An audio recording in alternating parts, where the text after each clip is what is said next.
En la aplicación Exa Ecuador usted puede mirar nuestros programas en vivo o verlos cuando tenga tiempo.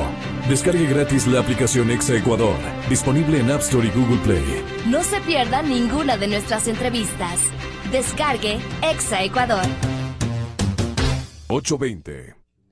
Una vez más, señores invitados, distinguida ciudadanía que tiene la bondad de escucharnos. Una ocasión más, el IES va a recurrir este mismo año a sus ahorros para cubrir gastos corrientes, podríamos un poco llamarlos o denominarlos de esa manera, porque son gastos corrientes las obligatoriedades de egresos que tiene que realizar para atender una agenda de prestaciones a la que tenemos derecho todos los ecuatorianos que estamos afiliados a la institución.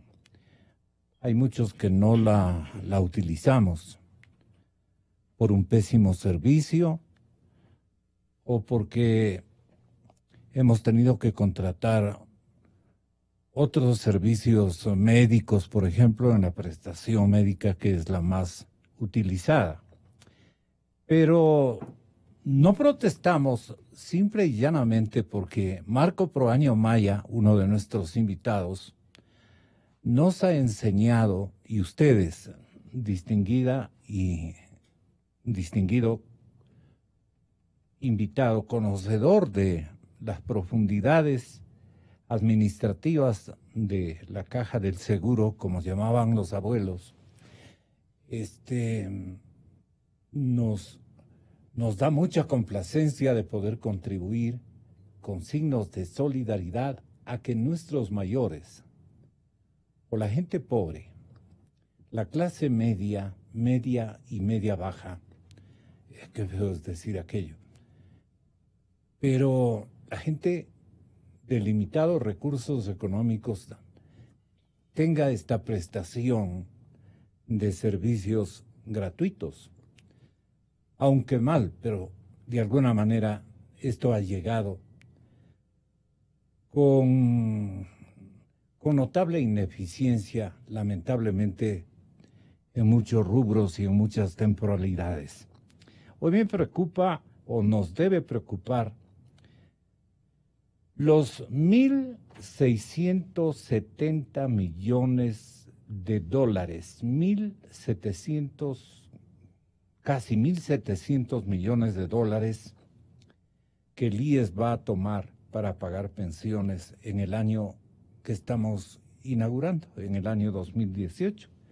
Esto destacaba la entidad que iba a desinvertir un total de 2.000 millones para cubrir sus gastos. Y de ese monto, el 82% va a ser para cubrir gastos del seguro de pensiones. El seguro de pensiones está destinado a la gente adulta pobre. Estoy recordando al advertir tan generosas comparecencias. Estoy recordando un asunto que me parece importante que lo recordemos entre todos. Sí. Debemos recordar entre todos, deme la agendita, por favor. La agendita.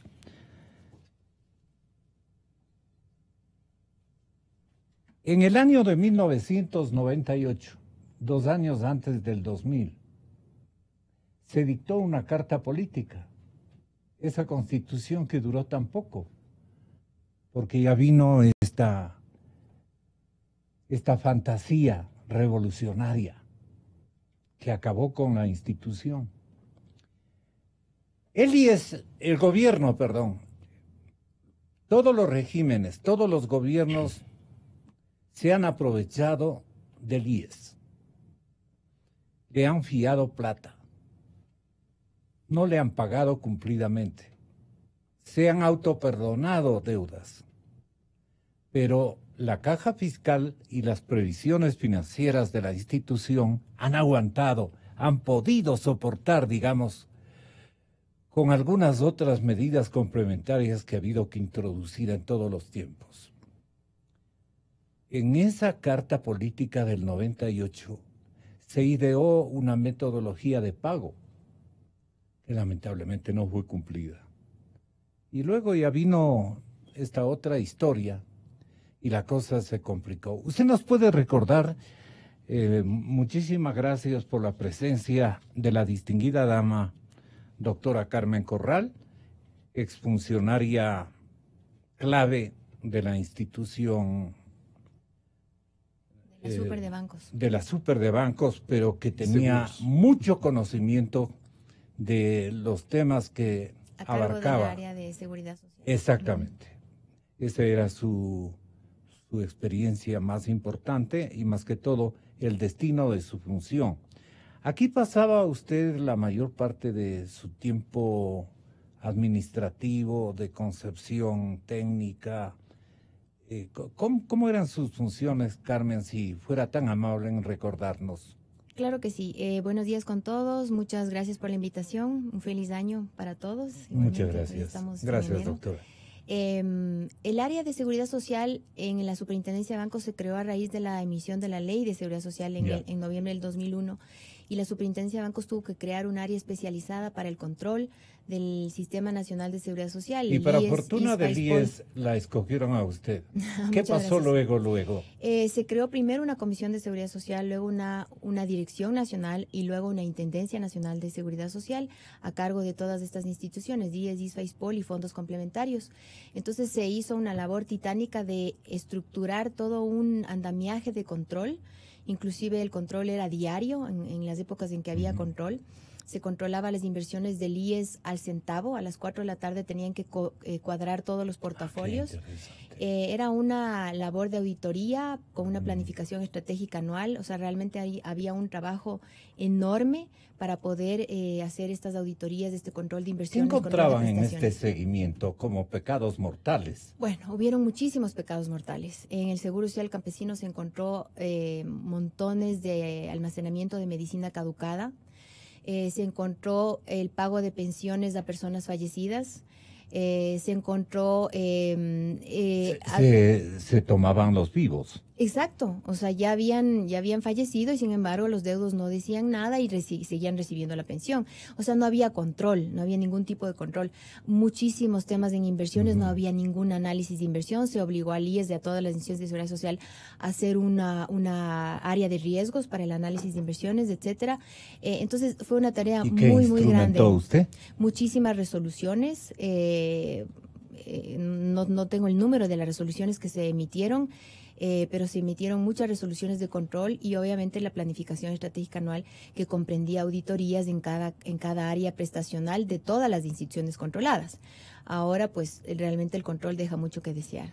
Esa experiencia la vamos a utilizar precisamente en este programa, en donde vamos a tratar el importante tema de los ahorros del IES que han cubierto a lo largo de los años gasto corriente de los gobiernos.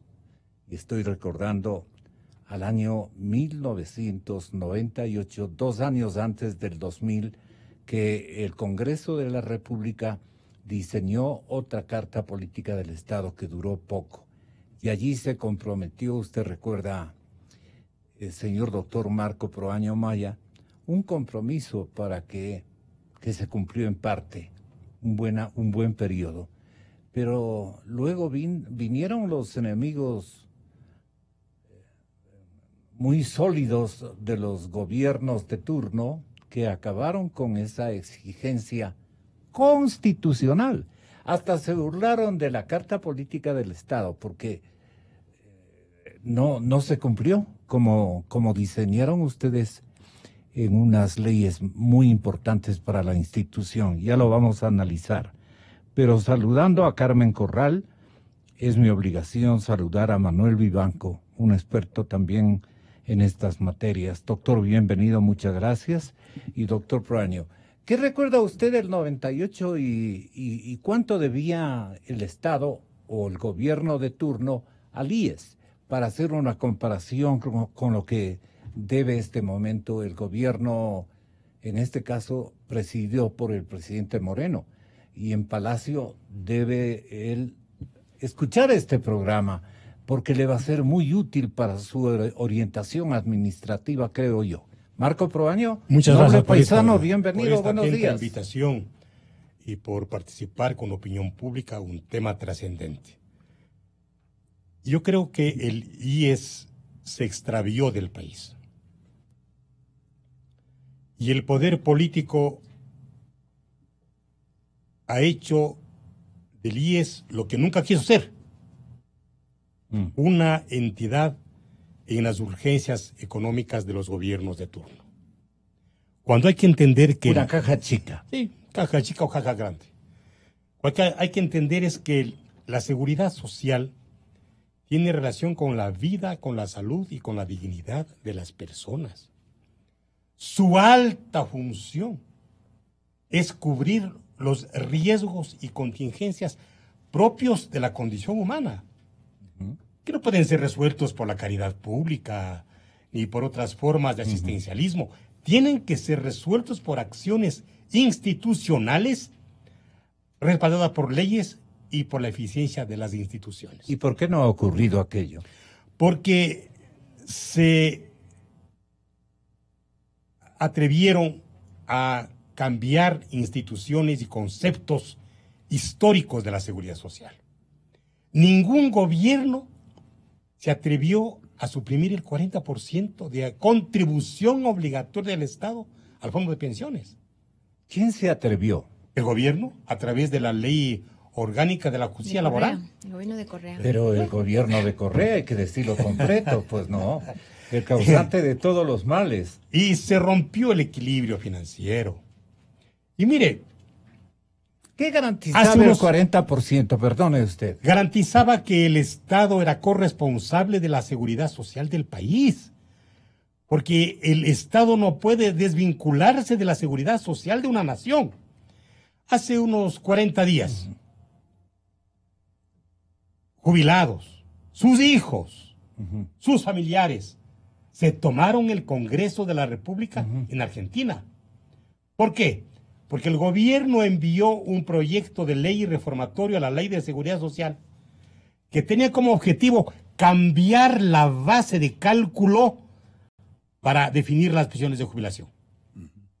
En el Ecuador, el 4 de agosto del año pasado, con la resolución 554, igualmente se cambió la base de cálculo para definir las pensiones de jubilación.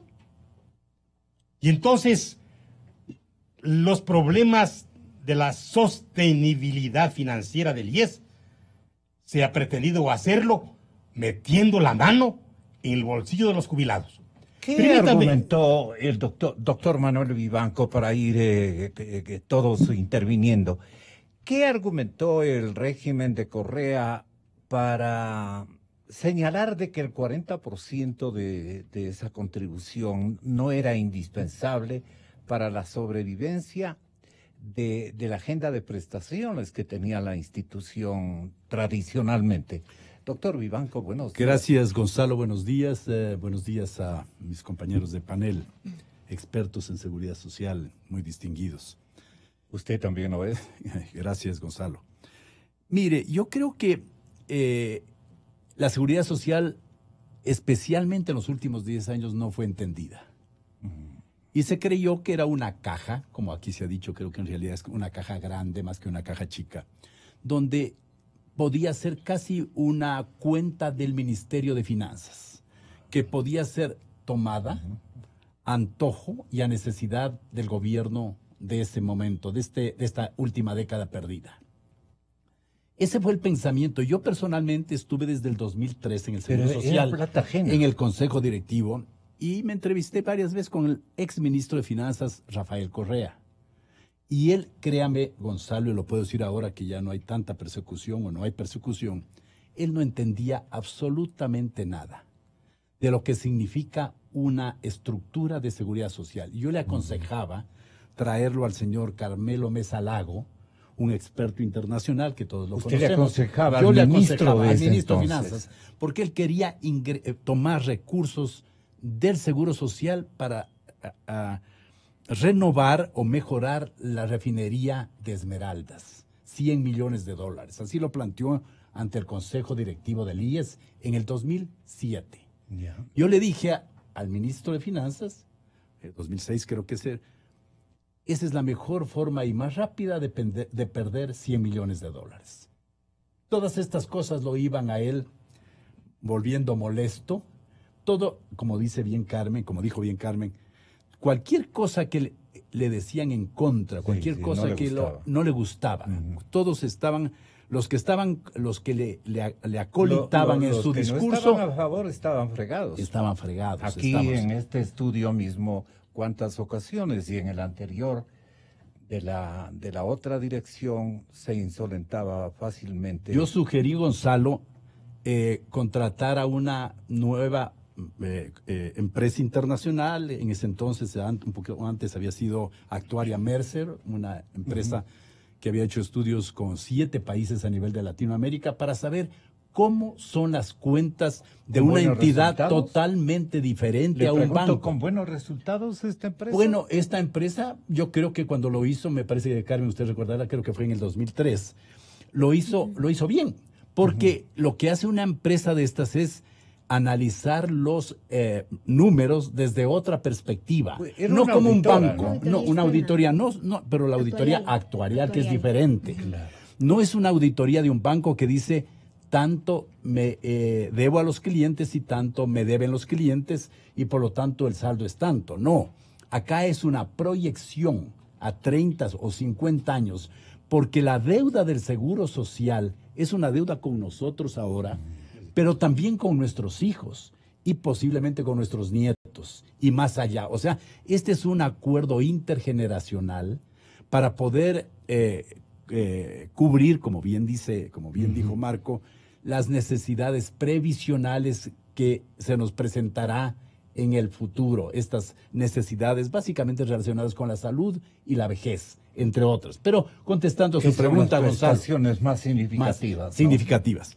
Pero, Gonzalo, esto del 40% no solamente que esté en la ley. La ley dice, la Constitución estaba en el 237, sino que así fue armado cuando Bismarck en Alemania define cómo debe funcionar la seguridad social, no la ve de otra manera que con el apoyo del Estado, porque sola no puede financiarse. Y dentro de ese concepto nace el 40%. Pero déjeme decirle algo más. Si uno recorre la vida política y jurídica de la seguridad social, en muchos momentos los gobiernos intervenían para tomar recursos, inclusive para jubilar a personas que no les correspondía. Actuaban casi como utilizando a una institución para dar beneficios a otras personas que no les correspondía. Entonces había la necesidad de una contraprestación del Estado al Seguro Social para que funcione esta maquinaria social que es parcial al estado de bienestar en un país. Aquí hay una confusión grande. Mire, una cosa es el estado de bienestar, el welfare state que llaman en otros lados, en los Estados Unidos y en otros países, que está conformado por los hospitales, por las clínicas, por estas organizaciones que como país, como solamente por ser ecuatorianos, ya tenemos derecho. ¿No? Pero eso es una cosa. Otra cosa es la persona, el trabajador, que pone una cantidad de sus recursos mensuales de trabajo y que le pide al empleador que también colabore con la otra parte para crear un fondo que vaya creciendo con el objeto de ir tomando de allí para cubrir esto. Cuando yo llegué, Gonzalo, no había sino 400 o menos millones en el 2003 en el fondo de pensiones. Y cuando salí, llegó cerca de 5,000 millones. Claro, para crear una montaña de recursos había que ser un poco restrictivo en los servicios. Y allí sí tienen razón de que tal vez ciertos servicios de salud peleábamos nosotros mucho para que las pensiones no se incrementen mucho, no porque no queríamos apoyar a los jubilados, sino porque había que crear el monto, la montaña, que sea la estructura, la base financiera que permita que esto vaya al futuro. Porque esos recursos eran de gente que tenía 70 años, pero también era gente que tenía 18 años. Entonces esto hay que cuidarlo para las generaciones. Era un patrimonio futuro, intergeneracional. Ok. Ahora, doctora Corral, ¿cuántos Correas le destruyeron al IES? Y le llevan a un estado en el que el mejor técnico en seguridad social, en seguridad comunitaria, no va a poder arreglar estos conflictos por el alto monto del endeudamiento en que han incurrido abusivamente. Por eso le digo, ¿cuántos Correas han habido en la constancia suya, en la verificación suya de los últimos años, desde que usted fue funcionaria? ¿Y cómo se les cortó las uñas prácticamente, o los deseos de aprovecharse de estos recursos para llegar a este momento? ¿A qué estado de cosas? El estado de cosas actual, eso es lo que nos interesa conocer. Sí, Carmen Gonzalo, Corral. Un solo Correa, y el gobierno de Correa, junto con el señor Espinosa. No fue necesario un hito más. No era necesario más. Un solo Correa y el señor Richard Espinosa son las personas que más daño Richard han Espinosa hecho a la también. seguridad social del Por eso Ecuador en los últimos 10 años. Le premian con la embajada. Pero también le destituyeron, ¿no? Le destituyeron. El gobierno de Correa, porque claro, también estuvo en el año 2010 que se tomaron medidas de parte de la Asamblea, y fue la Asamblea la que eliminó el 40%. O sea que el gobierno de Correa y muchos responsables adicionales que también tienen nombre y apellido. Pero lo grave es cuáles son las medidas que se tomaron. Entonces, la eliminación del 40% estamos viendo que fue una de las peores. Pero luego otra de las más graves es la resolución 501, que de manera inconstitucional e ilegal toma la decisión de bajar los aportes del fondo de pensiones para pasarlos al fondo de salud. Y eso en la práctica es tomar los recursos del fondo de pensiones para salir de una crisis de salud creada por ese mismo gobierno. ¿Por qué fue creada la crisis de salud? Por dos motivos. Uno, el tema de incrementar la cobertura de los hijos de los afiliados de 6 a 18 años sin financiamiento.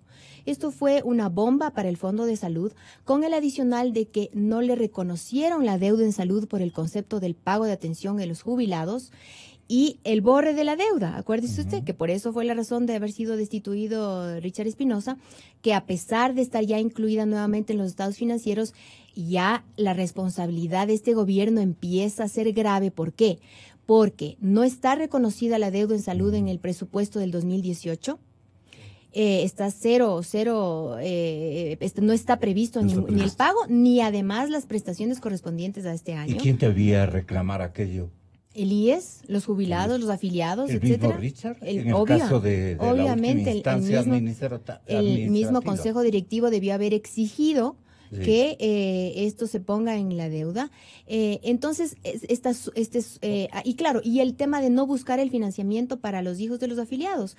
Entonces, por eso es que se da esta barbaridad que estamos evidenciando ahora con el nuevo presupuesto del IES, en donde se ve claramente que los recursos para pagar las pensiones no alcanzan y va a tener que desinvertir nuevamente 1.600 millones, porque este tema comienza casi 1.700. Este tema de la desinversión comienza justamente en el año 2015 al tomar la resolución 501. En el 2015 se desinvierte 16 millones. En el 2016, 1.800, la desinversión es de 1.588 millones. En el 2017 la desinversión es 1.758 millones. Y este año 2018 la desinversión va a ser 1.669 millones, casi 1.700 millones. Esto es lo que está desangrando al fondo de pensiones, que debería ser sagrado, que no se podía haber tocado, porque con esto se paga las pensiones de las futuras generaciones. Y este alto monto de ¿qué podríamos decir? Desinversión. De desinversiones y estas tomas, 4 en total de lo que usted nos resume, alcanza una cifra muy significativa. ¿Cómo le va a reemplazar, digamos, o quién le va a pagar a la institución? Porque es dinero ajeno, no es dinero de gobierno. Todos los presidentes han creído que al ingresar al Palacio de Carondelet ellos son dueños de la seguridad social. ¿Por qué se dio esa apreciación repetitiva en todas las mentalidades gubernativas? Bueno, a mí me parece que esto obviamente es irreemplazable porque el daño es doble. Porque este monto que ya se perdió, bueno, no se perdió, se entregó en prestaciones, pero no tenía que haberse sacado de los ahorros, sino tenía que haber habido un equilibrio financiero que lo que ingresaba por aportes permitiera que se pague prestaciones, pero como no lo hay, se ha tomado de las reservas y esos montos que se han entregado tampoco se han podido invertir, entonces el daño es doble. Y es por eso que la situación es tan grave y yo lo que recalco ahora es que ya el presidente Moreno ha tenido 7 meses para darse cuenta de esta situación. Yo he venido sosteniendo que el señor Espinosa le engañaba, pero al encargar al mejor amigo del señor Espinosa la presidencia del Consejo Directivo, pues entonces no se va a tomar ninguna decisión urgente que se tiene que tomar y que estamos evidenciando el daño grande que se está causando al fondo de pensiones. ¿Por qué cree usted, doctor Proaño Maya, que hizo o procedió de esta manera el señor presidente de la República? Mire, Gonzalo, y el señor Richard Espinosa, fundamentalmente. Mire, ¿por qué le engaña al presidente Moreno? Gonzalo, Bajo el principio de que la mejor teoría es la práctica. El 5 de junio del año pasado, yo entregué en el despacho presidencial 3 proyectos de ley y lo hice porque él como colegislador tiene la facultad privativa en economía y gasto público. Claro. Y en esos proyectos de ley, el uno era para recuperar el 40%. Claro. El otro era para hacer una nivelación en el aumento periódico de las pensiones de jubilación, que bajo el criterio de someterles a la inflación no podía ser menor del 10% del salario básico unificado. Y el tercero era para recuperar la institucionalidad del IES en el BIES, porque la ley original en el Código Orgánico Monetario y Financiero y en la ley del BIES sostenía que el directorio era integrado por el presidente del Consejo Directivo, un delegado de los afiliados y un delegado de los jubilados. Pero el gobierno del expresidente Rafael Correa reformó la ley en la Asamblea Nacional para aumentar un miembro más, que era el ministro de Economía, para tener decisión en el BIES. Igual el gerente, que era designado por una convocatoria de méritos y oposición, cambiaron esa norma y pusieron que el directorio a dedo nombre al gerente del banco del BIES. Todo para tener bajo control. Ahora bien, perdone, el BIES entonces nació para controlar los recursos ajenos de los afiliados. Viveza criolla de un gobernante. Sí. Y no hay representante de los empleadores, ¿no? Sí, así es. Y en complicidad con la Asamblea Nacional. Ahora mire, muchos analistas... Perdone, recordemos, ¿quiénes fueron los legisladores en estos tiempos que más apoyaron este recambio? Hay que poner nombres también. La Asamblea Nacional. ¿Seguramente usted estuvo también en el Parlamento? No. Yo de mi última participación electoral fundamental fue en el 2006, cuando fui candidato a la presidencia de la República, precisamente apoyado por intelectuales y por los jubilados. Que se inaugure la administración de Correa. Así es. Sí. En todo caso, lo importante es... De lo contrario, ¿qué habría hecho Marco Proaño? Mire, yo recuerdo que... Se hubiera opuesto, obviamente, pero ¿a través de qué? Yo creo que a través de las convicciones personales. ¿Por qué no se entiende? ¿Qué metodologías de reestructuración tal vez que requería? Respetar las normas que estaban vigentes en esa época. Mire, por ejemplo, muchos analistas... Respetar la propiedad ajena. Sí, porque el IES le pertenece a los afiliados y jubilados. Público. Ahora, mire, muchos analistas consideran que actualmente se debe reformar la Ley de Seguridad Social respecto a la edad de jubilación. Yo no creo que hace falta cambios. Yo participé de la comisión legislativa que redactó la Ley de Seguridad Social del año 2001.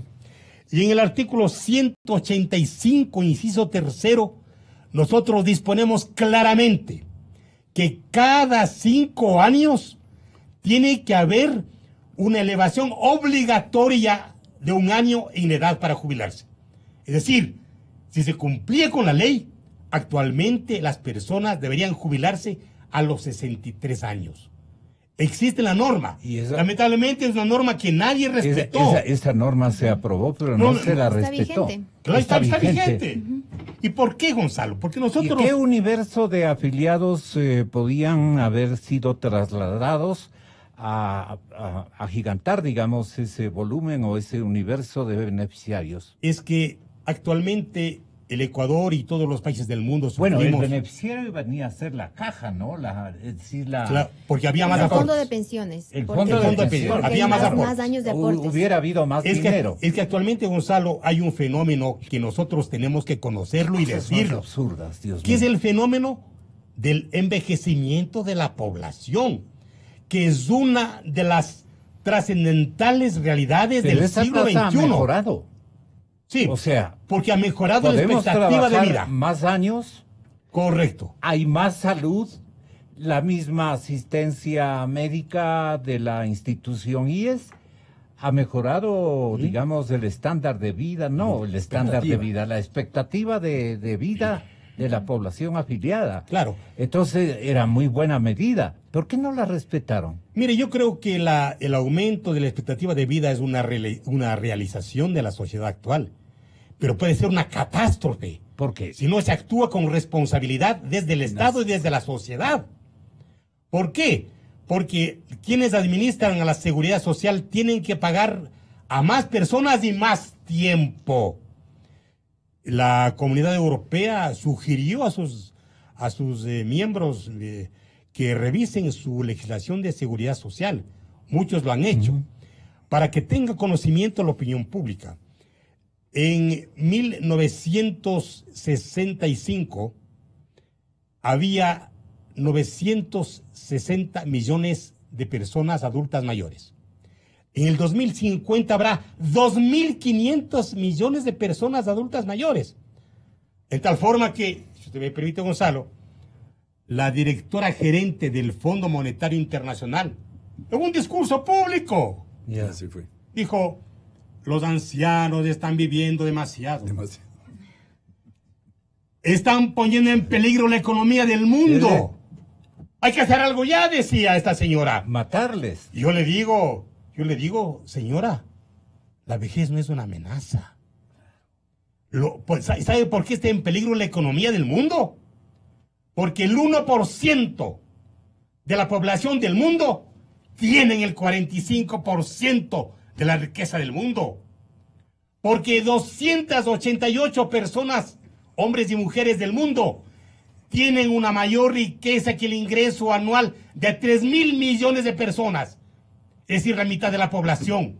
Y porque la atención médica privilegiada de una quinta parte de pacientes del mundo representa el gasto total de todos los presupuestos de la salud pública de todos los gobiernos del mundo. ¿Y ese cuadro de inequidades usted lo consultó universal y adecuadamente, técnicamente? Es que es una inequidad. No, yo sé, Sí, pero sí. digo, ¿de dónde saca usted esas cifras para ser un poco más grotesco? No, son datos internacionales. Y lamentablemente, De Gonzalo... Naciones Unidas, Sí, sí, sí. organismos Hay organismos internacionales analizan esta situación. Oye, pero la inequidad es Pero es impresionante, terrible. ¿no? Y además aquí en el Ecuador ha habido una conspiración contra la vejez. Ok. Yo pido permiso a la ciudadanía para pedirles perdón en nombre del Estado por las inequidades Exacto. que han sufrido los adultos mayores y los jubilados. Y que siguen sufriendo. Y ellos no necesitan, Gonzalo, Sí. ni reclaman compasión de nadie. Si no Solo sus quieren derechos. respeto y solidaridad. Y no ser ofendidos ni por el poder, ni por la ingratitud, En ni esta por la parte, maldad. La sensibilidad de quien ejerció funciones de asesoría fundamental en este campo, ¿en dónde encontró usted algún estímulo, una respuesta de retorno que usted la recuerde con agrado? ¿En qué gobierno, bajo qué circunstancias? ¿O todo el mundo creía que la plata del IES brotaba a montones y que siempre, que estaba de más incluso? ¿Cómo van el 40% a apoyar el resto, o digamos toda la población ecuatoriana, el 40% de los gastos del IES debía ser financiada con esos aportes, no los aportes que nos piden a todos por nuestro trabajo, sino este aporte venía a ser un aporte del gobierno, del Estado, y entonces esa generosidad parece que estorbaba algunas mentalidades. ¿Usted podría detallarnos cómo tuvieron ustedes que defender ese 40% sin éxito? Porque a la final no lo cumplieron. Bueno, Carmen Corral. El IES siempre fue visto por todos los gobiernos como caja chica y en esta última década como caja grande, porque los recursos efectivamente han crecido. Ya lo mencionaba Manuel Vivanco, que cuando se separaron los fondos de la Seguridad Social por mandato legal, la ley del 2001, el fondo de pensiones tenía apenas $300 millones, o sea, realmente una cantidad ínfima respecto al ahorro nacional de muchos años, que debía haber sido una cantidad mucho mayor. Entonces, claro, los gobiernos siempre están necesitando plata y miran al IES como una fuente. Entonces, ahí es que la Superintendencia de Bancos obviamente intervino cuando yo estuve ahí hasta el 2008. Entonces, en el sentido de que se respete esa autonomía del IES, de que se respete las decisiones de inversión que se realicen de manera técnica, etcétera, y de tal manera que las inversiones en bonos del Estado sean hechas sobre la base de un análisis de riesgo, etcétera, para que tengan un rendimiento que sea suficiente, siempre enfocado desde el punto de vista técnico. Lamentablemente, en la última década, y comparto con Manuel el hecho de que el presidente Correa no entendía, y es justamente lo que señala la OIT en esta nota técnica que la analizamos en estos mismos micrófonos en noviembre, o diciembre. No entendía o ejercitaba sus decisiones bajo un marco eminentemente ideológico, político. Sí, una mezcla de todo, ¿no? Perdone, Carmencita, verá. En la administración de la década perdida, que ustedes le llaman, no se paga el 40% al IES cumplidamente. No se paga. Uno, se otorga atención médica a los hijos de los afiliados. Sin financiamiento. En el Hospital Metropolitano.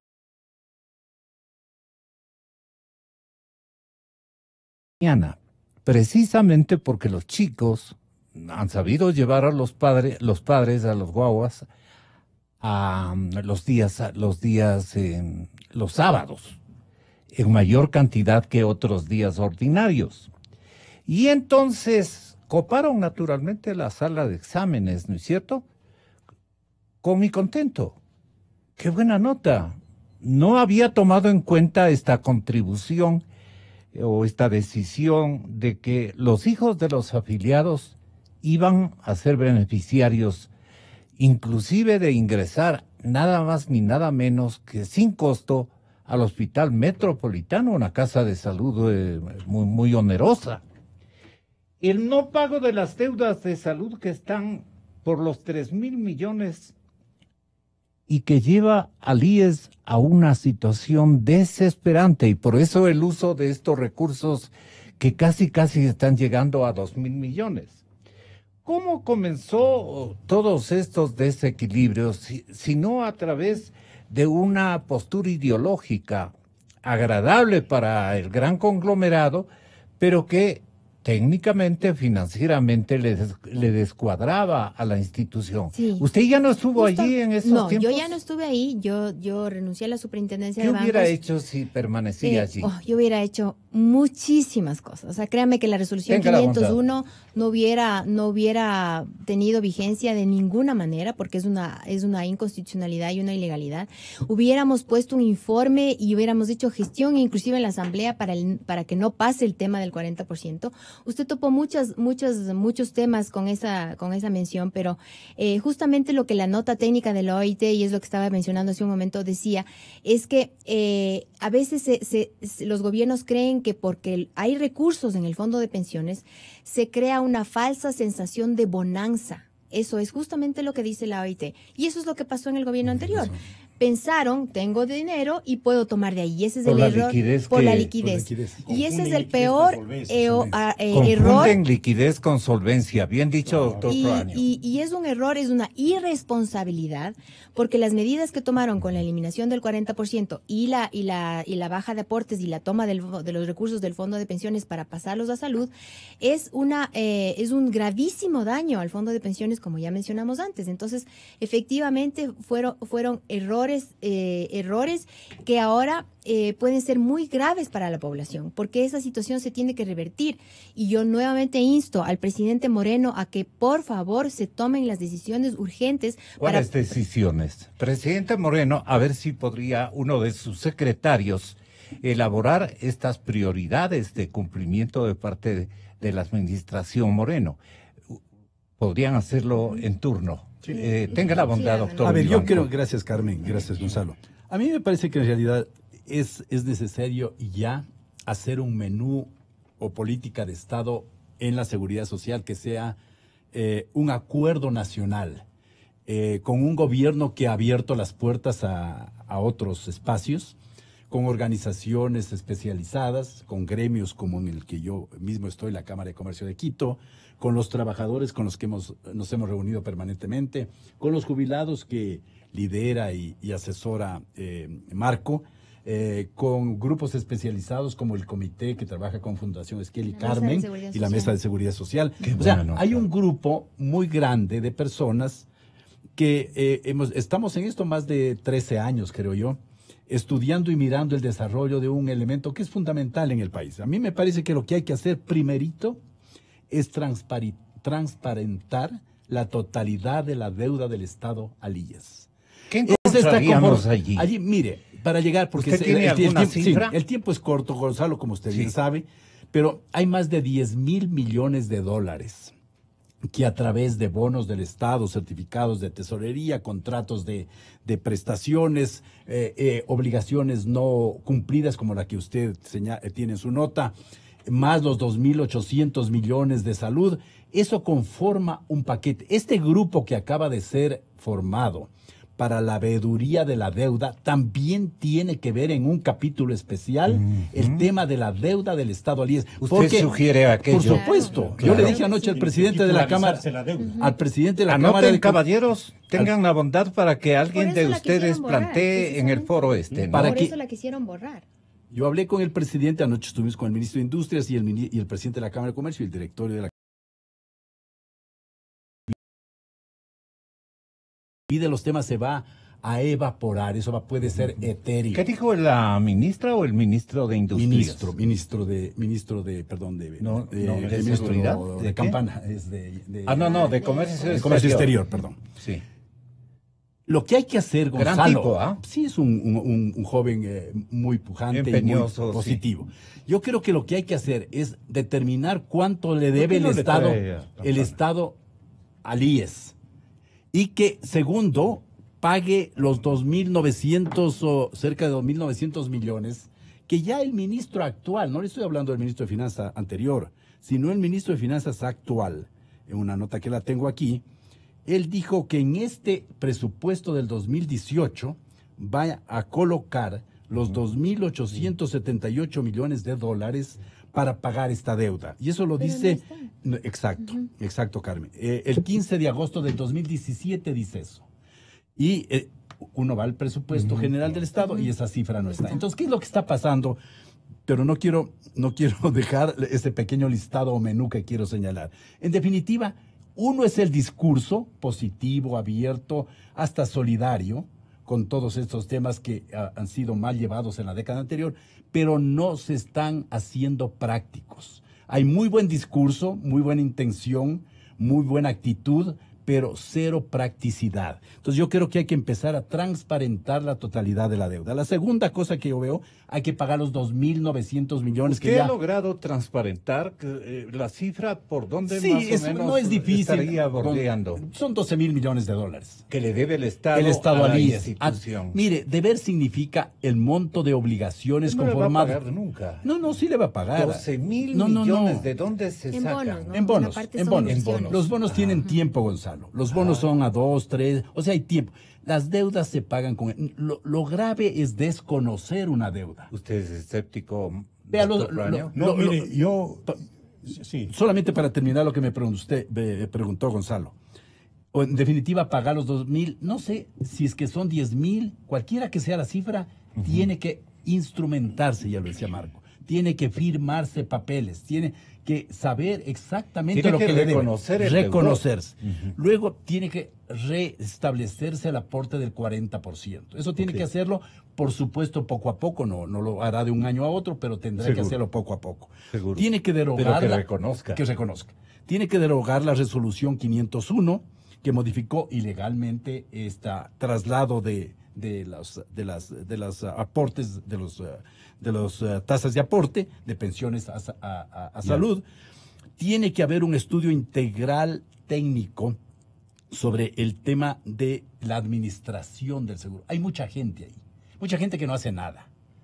Muchísima gente que hace. Los médicos están bien, pero en la parte administrativa hay centenares. El día que llegó la señora Amores como directora, usted estaba ahí como intendenta, Carmen, como el día que llegó la señora Amores con el señor Correa al gobierno, nombraron más de 300 personas para puestos que no sabían qué hacer. Ahí se fundó el Tengo entendido partido, que creo. estaban 27.000. Imagínese 27.000 funcionarios. Ahí creo que se fundó el partido, creo, digo. Sí, no sé. También luego tiene que haber una ley orgánica nueva, que se la viene trabajando desde hace una década. Tiene que haber un nuevo reglamento general a la ley, Gonzalo, porque el que no haya existido el reglamento general permitió todo lo que estamos ahora lamentando. Tiene que haber una auditoría laboral, ya decía, del IES, y tiene que estructurarse un nuevo consejo directivo. ¿Qué conseguiríamos con una auditoría laboral, Carmen? Bueno, una auditoría O sea, laboral específica. quiere significar mi banco, el señor que doctor hay demasiados Vivanco. funcionarios. Exactamente. Obviamente que si es que se realiza una auditoría, por supuesto, tengo entendido que son más de 27.000 funcionarios. Cuando la comisión interventora empezó a hacer el mandato constitucional del 98, hizo un análisis y me parece que de 16.000 bajó a 11.000, si no estoy equivocada. Debe ser. Ahora está en 27.000 funcionarios. O sea, ese es un tema muy grave. Ustedes me permiten, un político, un estudioso, pero fundamentalmente un afiliado, Henry Llanes, tiene unas ideas por lo menos bastante cercanas a las de ustedes. Quiero que tenga la gentileza usted, doctor Proaño, de comentarlas. Aquí está el ex parlamentario Henry Llanes, pero cortito porque estoy sobre la hora. Adelante, Henry, si es tan amable. ¿Cómo resumiría sus preocupaciones usted? Buenos días, Gonzalo, un feliz año por usted y para los miembros de la radio, y también un cordial saludo para los doctores.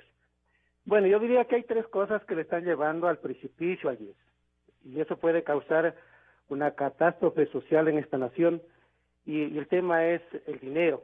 El dinero es el que le está poniendo en aprietos al IES.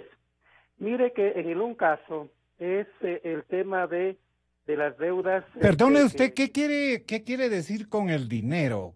¿Usted dice con la liquidez, tal vez? Sí, con la liquidez, que el responsable de ponerle, de cada año ponerle en liquidez al IES es el gobierno. Es el gobierno el directo responsable. Antes el de Correa y ahora el señor Moreno tiene que tomar precauciones para que no le estalle la crisis del IES en sus manos, ¿no?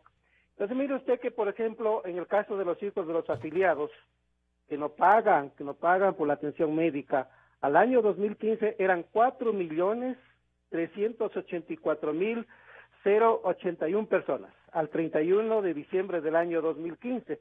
Ellos son potenciales personas de sujetas de atención médica por los operadores internos del IES y por los operadores externos. Entonces aquí se abrió para la atención médica desde el año 2010 a los hijos de los afiliados hasta 18 años, y eso tiene un costo enorme en el fondo de salud. Ya, eso es un caso. El otro caso que le empuja al IES al precipicio es las deudas de no pago de salud que el gobierno tiene y que el IES atiende a personas jefes de hogar, a personas con discapacidad, a personas que sufren enfermedades catastróficas que no son afiliadas al IES. Esto quiero ponerlo en énfasis, no son afiliadas al IES, pero el IES tiene la obligación de atenderlas. Pero el Estado tiene la obligación de pagar esa atención médica, sean operadores internos. Y perdone, ¿no lo hace? ¿El Estado no lo hace? No lo hace, Gonzalo. Desfinancia entonces a la caja del IES, pues no. Claro, quiere decir que usted y yo, y los millones de afiliados de esta nación, sostenemos una política pública que no nos corresponde. Pero la pregunta es, ¿por qué a los afiliados se nos carga una política pública que no nos corresponde, no? Si el Estado no paga sus obligaciones, ¿no? Porque tampoco otorga recursos para esos menesteres, para esas atenciones, al resto de la red de hospitales públicos. Exacto, ¿Qué es un hospital público? Un lindo edificio donde han sacado enormes comisiones los que han construido durante esta época, los exministros de salud, decisiones desde la presidencia de la República, construyan este hospital, caramba, que ya quisiera cualquier ciudad norteamericana, pero sin ningún tipo de tecnología médica y sin ningún presupuesto de sobrevivencia, digamos, para un universo de usuarios que salgan agradecidos, no derrotados por las circunstancias. Es decir, todo se ha hecho al revés y ahora le quieren cargar esas negligencias, esos vacíos, le quieren cargar a la institución IES, ¿o estoy mal? Así es, mire que en el caso del seguro campesino, al 31 de diciembre del año 2015, se incrementó la población en 1.227.983. ¿Y qué sucede? Que para sostener el seguro campesino también lo sostiene usted y yo, y los millones de afiliados de esta nación. El artículo 373 de la Constitución dice que el seguro campesino se financia con seguros públicos, seguros privados, aporte de los empleadores y aporte de los afiliados, usted y yo. Y sucede que el Estado, esa contribución que es pequeñita, que digamos es un porcentaje, porque el jefe de afiliado del seguro campesino aporta con $2.65. Usted y yo como afiliados aportamos el 20% es pura demagogia. De la remuneración. El plazo es una demagogia. Entonces sucede que a pesar de que el Estado adquirió esa obligación, ya con fines electorales, ¿no? Porque todo, hijos de los afiliados con fines electorales. Del seguro campesino en incrementar la población con fines electorales. ¿No? En atención médica a las jefes de hogar, personas que sufren enfermedades catastróficas, personas que estos sufren foros de con fines economistas y estas auditorías dispuestas por el señor, organizadas más bien por el señor Contralor General del Estado, Pablo, tenga la bondad de escucharme, le digo con respeto, tienen que preocuparse de auditar el gasto público. Tienen que preocuparse de auditar el gasto público. Ahí está la clave de todo. Créame, señor Contralor, y usted lo sabe. Usted lo sabe. Usted no está inaugurado hace cuántas semanas en la institución. Usted viene haciéndole un seguimiento y un protagonismo administrativo desde hace mucho tiempo. Pablo Celi, auditen el gasto público en lo que refiere a su comisión. Y el foro de economistas tienen que hacer lo mismo.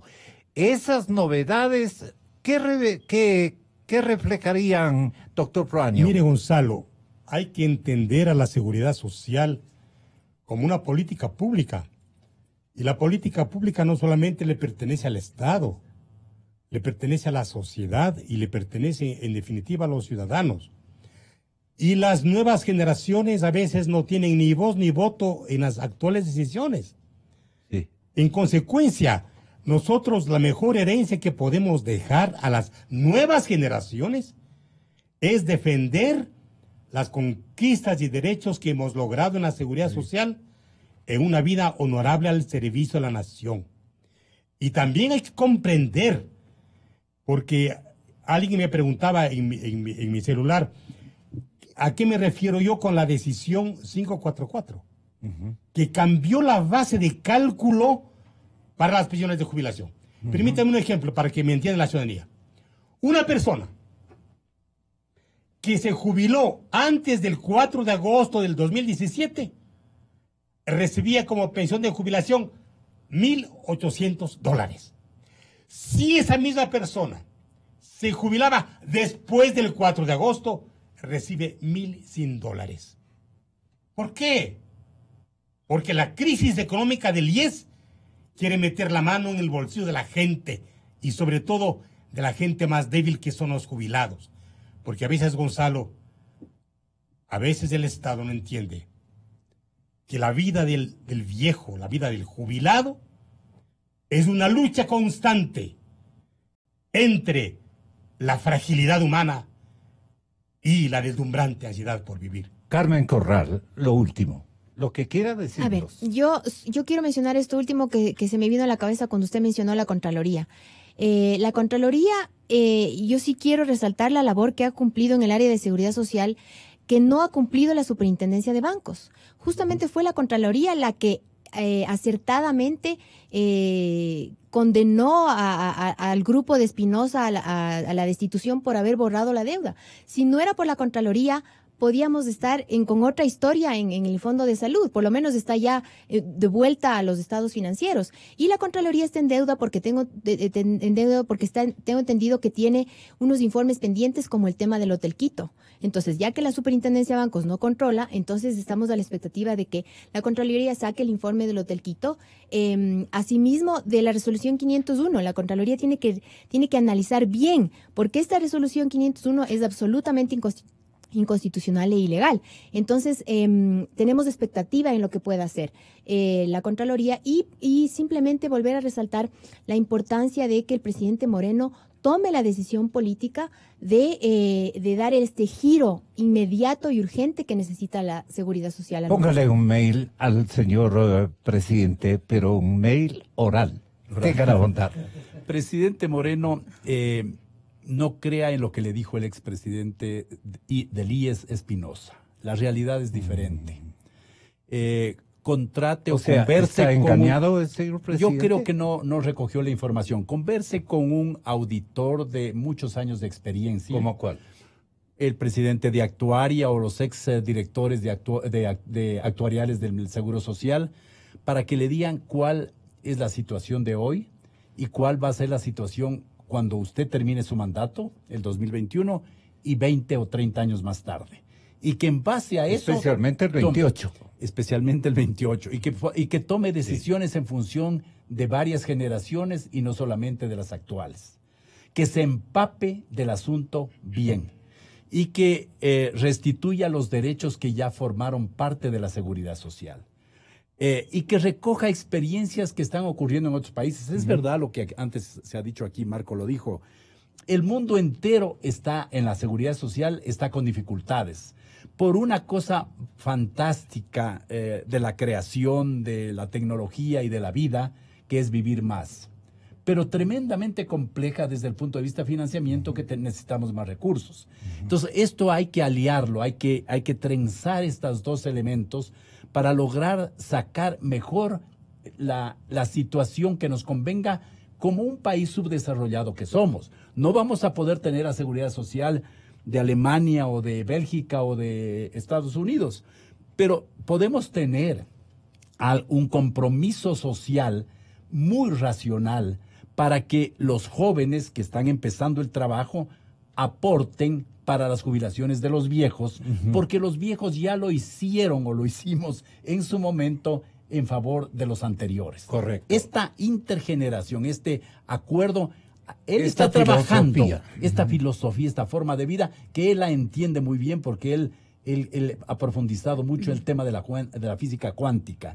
Eso creo que él sí va a poder entender. Muchísimo para entender este tipo de cosas y poner a las personas que le ayuden a llevar adelante este programa. Fantástico. Gratitud a todos ustedes, señoras y señores, y el recuerdo permanente de que aquí siempre hablamos la plena. A la revista informativa Democracia llegan Vicente Albornoz y Sebastián Oleas, conocidos como Los Explicadores.